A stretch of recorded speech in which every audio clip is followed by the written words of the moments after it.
भगवान से मिलना।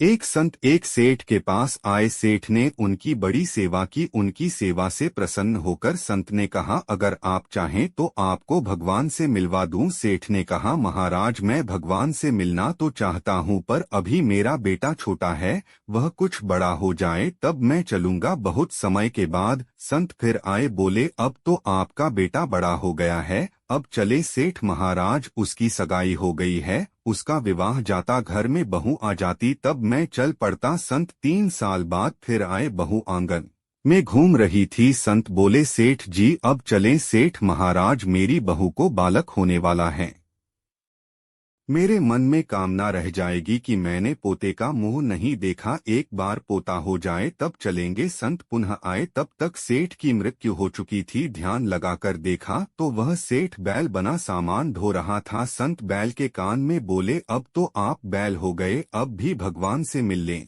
सेठ, मैं इस दुकान का बहुत काम कर देता हूँ, मैं न रहूंगा तो मेरा लड़का कोई और बैल रखेगा, वह खाएगा ज्यादा और काम कम करेगा, इसका नुकसान हो जाएगा। संत फिर आए। तब तक बैल भी मर गया था। देखा कि वह कुत्ता बनकर दरवाजे पर बैठा था। संत ने कुत्ते से कहा, अब तो आप कुत्ता हो गए, अब तो भगवान से मिलने चलो।